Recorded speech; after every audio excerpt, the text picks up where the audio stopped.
Hello কমার্সের শিক্ষার্থীরা, রেওয়া মিলে খুবই গুরুত্বপূর্ণ একটা পার্ট হচ্ছে ভুল। কোনটা লেখার ভুল, কোনটা বাদ পড়ার ভুল, কোনটা পরিপূরক ভুল, কোনটা বেদা খেলার ভুল, এটা কিন্তু আমরা অনেকে পারি না এবং এটা নিয়ে আমাদের সবচেয়ে বড় কনফিউশন হয়। এবং তোমরা জানো যে এই রেওয়া মিলের এই ভুলের যে পার্টটা আছে এখান থেকে কিন্তু প্রত্যেক বছর এমসিকিউতে আসবেই আসবে।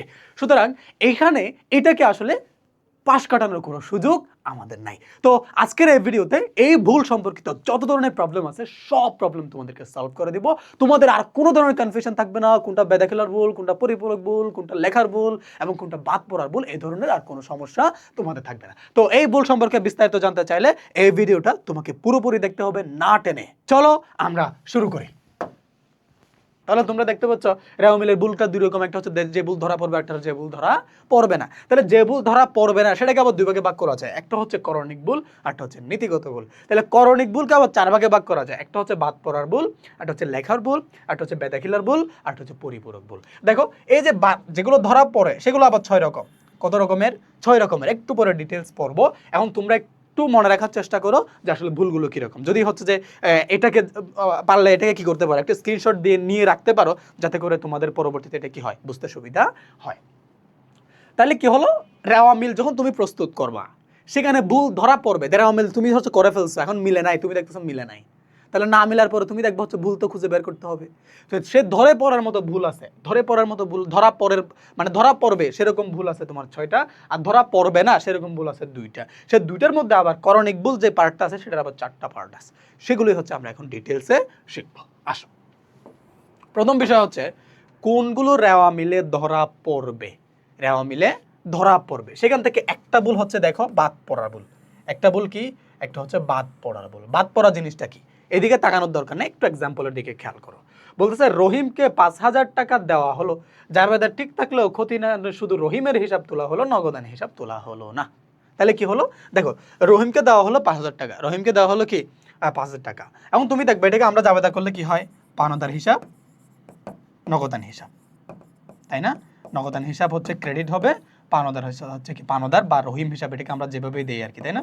রহিম হিসাব বা পাওনাদার হিসাব, এটাকে আমরা কি দিব, ডেবিট দিব। দেখো ধরো এখন এই পাওনাদার হিসাবটা তুমি, এটা তো ডেবিট হয়েছে, রেওয়া মিলে তুমি যখন তুলতেছো সেখানে তুমি ডেবিট দিকে বসাইলা, কিন্তু আরেকটা যে নগদান হিসাব ক্রেডিট আছে সেটা তো তুলো নাই, সেটা তুলছো, তুলো নাই। তাহলে একদিকে 5,000 টাকা বেশি হবে, ক্রেডিট দিকে কিন্তু 5,000 টাকা কম হবে, তাহলে তোমার রেওয়া মিল কি মিলবে?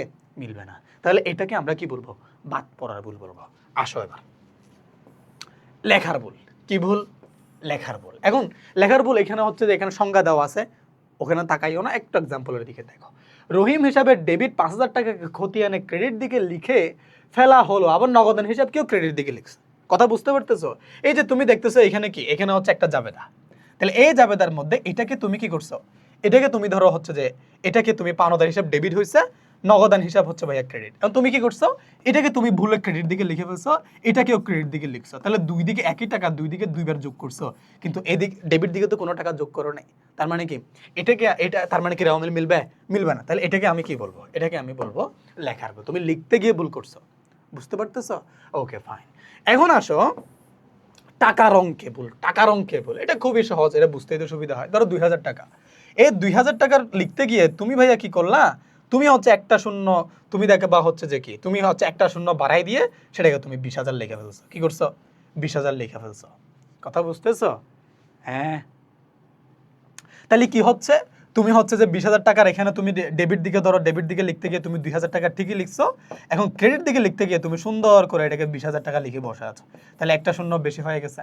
তাই একটা শূন্য বেশি হওয়ার কারণে তোমার কি হবে, তোমার রেওয়া মিল মিলবে না, 18,000 টাকার ডিফারেন্স হয়ে যাবে এখানে। তাহলে এই যে একটা ডিফারেন্স, এটাই হচ্ছে কি, এটাই হচ্ছে তোমার তোমার হচ্ছে কি, এই যে টাকার অঙ্কে ভুল। টাকার অঙ্কে ভুল আমি বুঝাতে পারলাম? Come to the point. এখন আসো খতিয়ানের উদ্ধৃত্ত নির্ণয়ে ভুল। এখন আমরা কি শিখবো, খতিয়ানের উদ্ধৃত্ত নির্ণয়। এটা খুবই সোজা, খতিয়ান দেওয়া আছে, সেই খতিয়ানের উদ্ধৃত্ত নির্ণয় করার সময় যদি ধরো 10,000 টাকা আমার উদ্ধৃত্ত আসবে, সে 10,000 টাকার পরিবর্তে আমি 10,000 টাকা উদ্ধৃত্ত নির্ণয় না করে সেখানে 8,000 টাকা পাইলাম, তাহলে এটা কি, এটা খতিয়ান উদ্ধৃত্ততে 8,000 টাকাতেই ভুল হয়ে গেছে, তাই না? তো সেটা তো আমি করলে সেটা কি হবে, আমার রেওয়া মিলে তুলতে গেলে সেটা তো ভুল থাকবেই, এটা তো খতিয়ানেই ভুল হয়েছে, সেটা তো আমার রেওয়া মিলে ভুল না।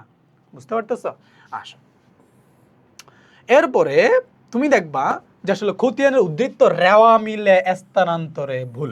ধরো খতিয়ানের উদ্ধৃত্ত ওই যে 8,000 টাকা, এখানে ধরো হচ্ছে 8,000 টাকা খতিয়ান উদ্ধৃত পাইছি। এখন সেটাকে এখানে কি বলছি, খতিয়ানের ডেবিট উদ্ধৃত 5,000 টাকা রেওয়া মিলে তোলার সময় ভুল করে ক্রেডিট দিকে বসিয়ে দেওয়া হলো। তাহলে কি হলো, তুমি ধরো 8,000 টাকা, সেটা কি হলো ডেবিট উদ্ধৃত আসলো। এখন ডেবিট উদ্ধৃতর এই টাকাটা আমি কি করলাম, সুন্দর করে কি আমি ক্রেডিটে বসায় দিলাম। বুঝতে পারতেছো, মানে খতিয়ানের উদ্ধৃত আমি রেওয়া মিলে যে আসলে তুলবো, হ্যাঁ মানে হচ্ছে খতিয়ানের যে উদ্ধৃত পাইছি যে মূলধন, হ্যাঁ সে মূলধনের যে টাকাটা বা হচ্ছে সেখানে ব্যালেন্সের যে টাকাটা, সেটা হচ্ছে আমি সুন্দর করে কি করলাম, আমি সুন্দর করে ধরো ক্রেডিটের জায়গার মধ্যে আমি সুন্দর করে ডেবিট দিকে লিখলাম, বা ডেবিট দিকের যে টাকা সেটাকে আমি ক্রেডিট দিকে লিখলাম। এই যে এই ধরনের একটা যে বিষয়, সেটাকে আমরা কি বলবো, সেটাকে আমরা বলবো খতিয়ান উদ্ধৃত রেওয়া মিলে হস্তান্তরিত ভুল। এখন আসো যোগফল নির্ণয়ে ভুল। কি ভুল? যোগফল নির্ণয়ে ভুল। এখন তুমি দেখবা যে এখন তুমি এখানে আসো, যোগফল কিরকম, এখন তুমি এখানে আসো, তুমি দেখলে রেওয়া মিলে ডেবিট পাশে সব হিসাবের আসলো যোগফল কত, 50,000। তুমি ভুল যোগের কারণে তুমি সেখানে 49,000 টাকা কি করলা, দেখাইলা। তো রেওয়া মিলে হচ্ছে তুমি যোগ করবা, ধরো এখানে এন্ট্রি আছে, সবগুলো এন্ট্রি যোগ করার পর তুমি পাইছো হচ্ছে কত, 50,000। তুমি কি করছো, ওখান থেকে আবার 1,000 টাকা বাদ দিয়ে দিছো। বাদ দেওয়ার পরে ওখানে যোগ করার সময় ভুল হয়েছে আর কি, সে ভুলের কারণে তুমি এখানে পাইবা কত, 49,000। কত পাবা, 4,9 পাবা, তাই না? তাহলে কি 50,000 টাকা আর হলো বলো, হয় নাই। 50,000 টাকা আর হয় না, তার মানে 49,000 টাকায় কি হচ্ছে, এই বিষয়টা হচ্ছে এখানে দেখানো হইলো। অর্থাৎ আমরা এখানে আসলে যেটা বিষয়টা তোমাদেরকে বোঝানোর চেষ্টা করলাম, যে আসলে কোনগুলো রেওয়া মিলে ধরা পড়বে, এবং এখান থেকে এমসিকিউ খুব কমই আসবে, মানে খুব একটা এমসিকিউ এই ধরা পড়ের যে ভুল আছে সেখান থেকে এমসিকিউ খুব একটা আসে না। তাহলে এমসিকিউ কোন জায়গা থেকে আসে, যে জায়গা থেকে আসে এখন সেটা শিখবো। আসো, এখন যে জায়গা থেকে আসবে, একটা হচ্ছে করণিক ভুল, আর একটা হচ্ছে নীতিগত ভুল। এগুলো থেকে সবচেয়ে বেশি এমসিকিউতে আসবে, সুতরাং এই পার্টটা ভালো করে দেখো। এখানে তুমি দেখবা প্রথম বিষয় হলো যে আমরা আসলে তোমাদেরকে বললাম যে ভুলগুলো ধরা পড়ে, একটা হচ্ছে করণিক, একটা হচ্ছে করণিক ভুল, ঠিক আছে, আরটা হচ্ছে নীতিগত ভুল, নীতিগত ভুল। এখন আসো, খুবই সহজ, একটু তুমি বুঝে বুঝে পড়লে দেখবা সেগুলো কি হয়ে যাবে, ক্লিয়ার হয়ে যাবে। এখন করণিক ভুলের মধ্যে তুমি দেখবা যে আসলে করণিক ভুলের অন্তর্ভুক্ত কি আছে। করণিক ভুলের অন্তর্ভুক্ত আছে, ধরো প্রথম বিষয় হচ্ছে বাদ পড়ার ভুল। ভালো করে খেয়াল করো, প্রথম বিষয় কি আছে, বাদ পড়ার ভুল। এখন বাদ পড়ার ভুলের মধ্যে তুমি দেখবা, একটু এক্সাম্পলের দিকে খেয়াল করো, আমরা হচ্ছে সংখ্যার দিকে না যাই। বাকিতে পণ্য বিক্রয় হচ্ছে 5,000 টাকা, যা বিক্রয় জাবেদা বা খতিয়ানের কোথাও লেখা হয়নি। তো ধরো একটা লেনদেন করছে, এখানে তারা বলছে বাকিতে বিক্রয় হয়েছে 5,000 টাকা, তাই না? এটাকে আমরা কি বলবো, বিক্রয়। তাহলে বিক্রয়ের যে 5,000 টাকা, এটা কি করলা, এটা তোমার লেনদেন হয়েছে, সেটা তুমি জাবেদাতে অন্তর্ভুক্ত করলা না, এবং সেই সাথে কোথাও খতিয়ানে তো আসলোই না। তাহলে খতিয়ানে যদি না আসন, তুমি রেওয়া মিল করবে কিসের ভিত্তিতে, এই খতিয়ানের ভিত্তিতে কিন্তু তোমার কি হবে, রেওয়া মিল হবে। এখন তুমি রেওয়া মিল করতে গিয়ে এখন তুমি দেখতেছো যে এখানে যদি নাই থাকে, তাহলে তুমি তো হচ্ছে যে এটার তুমি পাবাই না, তাই না? অর্থাৎ পুরো লেনদেনটাই বাদ হয়ে গেছে।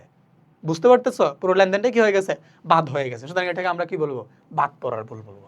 আশা করি এটা তোমাদেরকে বুঝাইতে পারলাম। এখন আসো লেখার ভুল। এখন তুমি কি বলবা, লেখার ভুল। এখন লেখার ভুল তুমি আসো দেখো, লেখার ভুল তারা কি, খুবই সোজা। লেখার ভুল হচ্ছে এগুলো কি করবে না, রেওয়া মিল মিলবে। দেখো এখানে তুমি যদি পুরো একটা লেনদেন বাদ পড়ে যায়, তাহলে বাকি যে লেনদেনগুলো আছে সবগুলো লেনদেন তুমি যোগ করলে ধরো 50,000 49 যে হওয়ার কথা 50,000, এখন হলো 49 দুদিকে যদি 49 হয়, তাহলে মিলে গেল রেওয়া মিল, তাই না? তাহলে একটা লেনদেন বাদ হয়ে গেল, কিন্তু কি রেওয়া মিল মিলতেছে। বুঝতে পারতেছো, তার মানে এগুলো কিন্তু তোমার কি হবে না, ভুল ধরা পড়বে না। এখন আসো লেখার ভুল জিনিসটা খুব সোজা। ধরো তুমি কি করলা, একটা লেনদেন হয়েছে ধরো হচ্ছে 5,000 টাকা, একটা লেনদেন হয়েছে কি 5,000 টাকা, 5,000 টাকা কি ধরো বিক্রয়, তাহলে বিক্রয় করছে 5,000 টাকা, এটা একটা লেনদেন। এখন তুমি কি করলা, ওই 5,000 টাকাকে তুমি হুট করে পরীক্ষার হলে কি করলা, 50,000 মনে করে ফেললা, 50,000 মনে করে ফেললা। যে কারণে যেটা হয়েছে, তুমি ডেবিট দিকেও লিখলা 50,000, এবং ক্রেডিট দিকেও এসে তুমি 50,000 লিখে ফেললা। এখন কি হইলো, ক্রেডিট দিকে এবং ডেবিট দিকে তুমি 50,000 লেখার কারণে রেওয়া মিল কিন্তু মিলবে, এখন তোমার তো, তুমি নিজে তো ভুল করছো, একটা সংখ্যা বেশি, একটা শূন্য বেশি, তুমি তো জানো না, হ্যাঁ রেওয়া মিল কিন্তু মিলতেছে। তুমি পরে অনেক ঘাটাঘাটি করে দেখবা কি ঘটলো, রেওয়া মিল তো মিলতেছে, কিন্তু তোমার রেওয়া মিল কিন্তু ভুল, তুমি জানো না। বুঝতে পারছো? তাহলে এটাকে আমরা কি বলবো, এটাকে আমরা বলবো লেখার ভুল। বুঝতে পারছো? তাহলে ওই যে এখানে যেগুলো বাদ ধরা পড়ে, সেখানকার যে লেখার ভুল, এখানকার কিন্তু লেখার ভুল এক না। এটা কিন্তু তোমাদেরকে ডিফারেন্সটা তোমাদেরকে বুঝতে হবে। বুঝছো? আসো এবার বেদাখিলার ভুল, খুবই সোজা। বেদাখিলার ভুল ভালো করে খেয়াল করো, এমসিকিউর জন্য টপ ইম্পর্টেন্ট, সবচেয়ে কোনো ইম্পর্টেন্ট পার্ট যদি থাকে একটা, আরেকটা আছে, সেটা হচ্ছে পরিপূরক ভুল। এটাতে কি হবে দেখো, এখন এই বেদাখিলার ভুলটা হচ্ছে কিরকম, ধরো আমি পাওনাদার, প্রতিষ্ঠানের কি আমি পাওনাদার। আমি একটা প্রতিষ্ঠান থেকে পণ্য কিনলাম 5,000 টাকা, তাহলে এটাকে আমরা কি বলবো? রাকিব। রাকিব হিসাব কি বলবো? রাকিব। রাকিব হিসাব কত? রাকিব হিসাব ধরো 5,000 টাকা। কেন রাকিব হিসাব আসলো? কারণ হচ্ছে রাকিবের যে রাকিব আমার জন্য পাওনাদার, সেজন্য পাওনাদার হিসাব ডেবিট, নগদান হিসাব ক্রেডিট, তাই তো? তাহলে পাওনাদারকে আমরা কি করবো? নাম দিয়েও আমরা লিখতে পারি, রাকিব হিসাব লিখতে পারি, আবার পাওনাদার হিসাবও লিখতে পারি, তাই না? তো এখন তুমি ধরো রাকিব হিসাব লিখলা, রাকিব হিসাব লিখলাম, রাকিব হিসাব লেখার পরে তুমি সেখানে দিলা কত? 5,000 টাকা। কিন্তু এই 5,000 টাকা তুমি কি করবা? প্রথমে রাকিব হিসাব হচ্ছে, পাওনাদার হিসাব হচ্ছে ডেবিট, নগদান হিসাব ধরো ক্রয় হিসাব ডেবিট, রাকিব হিসাব ক্রেডিট, এরকমই তো হচ্ছে, তাই না? এখন এর তুমি কি করলা? ক্রয় হিসাব ডেবিট এবং রাকিব হিসাব ক্রেডিট, সেটা ভেবে দিবা। এবার রাকিব হিসাবকে ক্রেডিট করার পরিবর্তে তুমি কি করছো? সাকিব হিসাব ক্রেডিট করছো। কি করছো? সাকিব হিসাব তুমি ক্রেডিট করে ফেলছো। কত? 5,000 টাকা তুমি কি করছো? সাকিব হিসাব ক্রেডিট করে ফেলছো। অর্থাৎ রেওয়া মিল কিন্তু মিলবে, রেওয়া মিল মিলবে। অর্থাৎ 5,000 টাকা তো যে ঘরে থাকার কথা, অর্থাৎ ক্রেডিট থাকার কথা ক্রেডিটেই আছে, ডেবিটে থাকার কথা ডেবিটেই আছে, কিন্তু মিলবে না। কিন্তু কি হবে না? তোমার তো ভুল হয়েছে জিনিসটা, তুমি বেদাখিলার ভুল করছো। বেদাখিলা মানে কি? তুমি নিজের চিন্তাগত ভুল করছো। মানে তুমি বেদাখিলা মূলত দাখিলার ক্ষেত্রে তুমি রাকিবের হিসাবকে করার ক্ষেত্রে তুমি সাকিবের হিসাব করে ফেলছো। তার মানে রেওয়া মিল মিলে গেছে। রেওয়া মিল কি হয়ে গেছে? মিলে গেছে।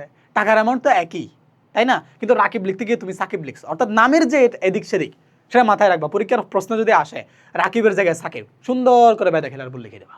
বুঝতে পারছো? ফাইন। এখন আসো এই জায়গার মধ্যে আমি তোমাদেরকে যদি একটু বিষয়টাকে বলি, এখন সবচেয়ে ইম্পর্টেন্ট যে বিষয়টা সেটা হচ্ছে তোমার পরিপূরক ভুল। সেটা হচ্ছে কি? পরিপূরক ভুল। এটাও খুব বেশি গুরুত্বপূর্ণ। এই ভুল থেকে প্রশ্ন আসলে কিন্তু এখান থেকে প্রশ্ন আসে।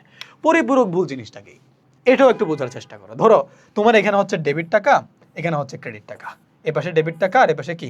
ক্রেডিট টাকা। ধরো ডেবিট এবং ক্রেডিট। এখন তুমি কি করলা? ধরো তোমার অনেকগুলো এন্ট্রি আছে, ক্রয় আছে, বিক্রয় আছে, হ্যাঁ, এরপর আসবাবপত্র আছে, তাই না? আসবাবপত্র আছে। এখন ধরো তুমি ভালো করে খেয়াল করো, এখানে ধরো হচ্ছে যে আছে 20,000, এখানে কত আছে? 20,000, এখানে আছে 15,000, তাই না? এই পাশে ধরো আছে, এই পাশে ধরো আছে আবার 20,000, আবার কত আছে? 20,000 আছে। এখন তুমি তো লিখতেছ ক্রয় ডেবিট, হ্যাঁ, বিক্রয় ক্রেডিট, আসবাবপত্র আবার ক্রেডিট, তাই না? এখন ধরো আরো আছে, এখানে পাওনাদার আছে, পাওনাদার, এখন পাওনাদার আছে কত? এখানেও ধরো 20,000 টাকা। এখন তুমি আসো, ধরো ভালো করে খেয়াল করো, ভালো করে খেয়াল করো। ধরো এই যে ক্রয় 20,000 জায়গায় তুমি কি করলা? 15,000 লিখে ফেললা। কি লিখলা? 15,000 লিখলা। বুঝতে পারতেছো? ডেবিটে কি 5,000 টাকা কম লিখছো না? 5,000 টাকা কম লিখছো। এখন তুমি করতে করতে করতে করতে করতে করতে এসে এই যে পাওনাদারটা কি? ক্রেডিট। পাওনাদার ক্রেডিট 20,000 টাকার মধ্যে এখানেও আইসা তুমি ভুল ক্রমে তুমি এখানে আবারও 15,000 টাকা লিখে ফেললা, ভুলে ভুলে। বুঝছো? এটাকে তুমি ধরো আর একটু যদি ক্লিয়ার করি, ধরো এখানে 15,000 টাকা লিখলাম ভুলে, তার মানে এই ভুলে যে লিখলাম এখানেও 5,000 টাকা কম হইলো, এখানেও 5,000 টাকা কম হইলো। তাহলে দুইটা ভুল একত্রিত হয়ে যখন অঙ্কটা মিলে যাবে, তাহলে তুমি তো বুঝতে পারবে না কি এখানে কি ভুল হয়েছে। এটা সবচেয়ে বেশি কোথায় ঘটে জানো?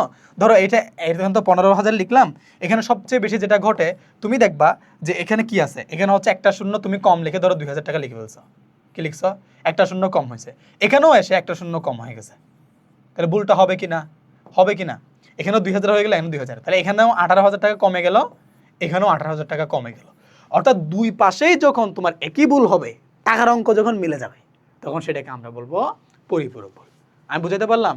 এবং এরও ধরনের প্রশ্ন আসলে সুন্দর করে এদিক সেদিক না তাকিয়ে পরীক্ষার হলে দাগিয়ে দিবা, এটা হচ্ছে পরিপূরক ভুল। Come to the point. এখন আসো সবচেয়ে শেষ যে পার্টটা, এটাও খুব বেশি গুরুত্বপূর্ণ। এটা হচ্ছে ভাইয়া নীতিগত ভুল। এটা কি? নীতিগত ভুল। খুবই সোজা, খুবই সোজা নীতিগত ভুল। ধরো একটা ব্যয়, একটা কি ব্যয়, ব্যয় যখন হয় তখন তোমার হচ্ছে ক্রয়। এই ক্রয়টা কি? এই ক্রয়টাও একটা ব্যয়। আবার দেখবা আসবাবপত্র ক্রয়, আবার কি? আসবাবপত্র ক্রয়। তাহলে এটাও কি? এটাও একটা ব্যয়। তাহলে শুধু ক্রয় মানে পণ্য ক্রয়, তাহলে পণ্য ক্রয়টাও একটা ব্যয়, আসবাবপত্র ক্রয় এটাও একটা ব্যয়। তাহলে কিন্তু এটাকে কি আমরা ব্যয় বলবো? এটাকে আমরা বলবো সম্পদ। এটাকে আমরা কি বলবো? সম্পদ। আর দেখবা পণ্য ক্রয়, তাহলে পণ্য ক্রয়টা কি? পণ্য ক্রয়টা হচ্ছে মুনাফা জাতীয় ব্যয়। সেটা কি? মুনাফা জাতীয় ব্যয়। আর এটা যেহেতু সম্পদ, এটাকে আমরা কি বলবো? মূলধন জাতীয় ব্যয়। মূলধন জাতীয় ব্যয়। বুঝতে পারতেছো? তাহলে মূলধন জাতীয় ব্যয়টা হচ্ছে এখানে। তার মানে একটা হচ্ছে তোমার মুনাফা জাতীয় ব্যয়, আরটা হচ্ছে মূলধন জাতীয় ব্যয়। দুইটাই কিন্তু ডেবিটে বসবে। দুইটাই কি? ডেবিটে বসবে। এখন তুমি তো হিসাব বিজ্ঞানের ধারণা বা জ্ঞান খুব কম, তাই না? আর তুমি কি করছো, পণ্য ক্রয়টাকে মুনাফা জাতীয় ব্যয় হিসাব তোমার মাথায় আছে, এটা মাথায় মুনাফা জাতীয় ব্যয় হিসাবে ডেবিট করছো। আবার আসবাবপত্র এসে আরে এটাও তো মনে হয় মুনাফা জাতীয় ব্যয়, তুমি লিখছো ঠিকই আসবাবপত্র, কিন্তু তুমি মনে মনে মনে করছো যে এটা হচ্ছে মুনাফা জাতীয় ব্যয় হবে। তাহলে এই যে তোমার হচ্ছে যে কি, তোমার যে আসলে একটা নীতিগত মানে হিসাব বিজ্ঞানের যে নীতি, এই যে নীতিগত সমস্যা, সেটা হচ্ছে নীতিগত ভুল। আমি বুঝাইতে পারছি? এই বুঝতে পারতেছ? এই দেখো, এটাকে একটু সামারি করে দেয়, ভুলের যে বিষয়গুলো আছে সেগুলো কিন্তু আমাদের এখন ক্লিয়ার হয়ে গেছে। এবং আমি তোমাকে সর্বশেষ পার্টে একটু সামারি করে দিব যে আসলে এখানে যে রেওয়া মিলের যে ভুল আছে, রেওয়া মিলের ভুলের মধ্যে তুমি দেখবা ধরা পড়ে এরকম 6টা ভুল আছে। এগুলো এমসিকিউতে খুব একটা আসে না এবং প্রত্যেকটা তোমাকে ধরে ধরে বুঝাই দিছে। হ্যাঁ, এরপরে দেখো ধরা পড়ে না কোনগুলো, যেগুলো আছে ধরা পড়ে না সেরকম আছে 2 রকম। একটা হচ্ছে করণিক ভুল, নীতিগত ভুল। নীতিগত ভুল সহজ, এটা হচ্ছে মুনাফা জাতীয় ব্যয়কে তুমি মূলধন জাতীয় ব্যয় হিসাবে লিখলা, অথবা মূলধন জাতীয় ব্যয়কে তুমি মুনাফা জাতীয় ব্যয় হিসাবে লিখলা। অর্থাৎ এই যে নীতিগত সমস্যা, এই নীতিগত সমস্যাকে কিন্তু ভাইয়া আমি বলবো নীতিগত ভুল। এখন আসো করণিক ভুল।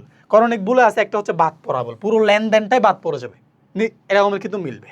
লেখার ভুলে এসে তুমি দেখবা দুই পাশেই তুমি কি একটা করে শূন্য বাদ দিয়ে দিছো, তাহলে দুই পাশের লেনদেন মিলে যাবে, তাহলে এটা হচ্ছে লেখার ভুল। বেদাখিলার ভুল কি? বেদাখিলার ভুল খুবই সোজা, রহিম হিসাবকে করিম হিসাব করবা, করিম হিসাবকে রহিম হিসাব করবা। এরপর দেখো পরিপূরক ভুল। পরিপূরক ভুল কি? ডেবিট দিকেও 5,000 টাকা কম হয়ে গেছে বলে, ক্রেডিট দিকেও 5,000 টাকা কম হয়ে গেছে বলে, তাহলে এটাকে আমরা কি বলবো? এটাকে আমরা বলবো পরিপূরক ভুল। আমি কি বিষয়টা বোঝাতে পারলাম?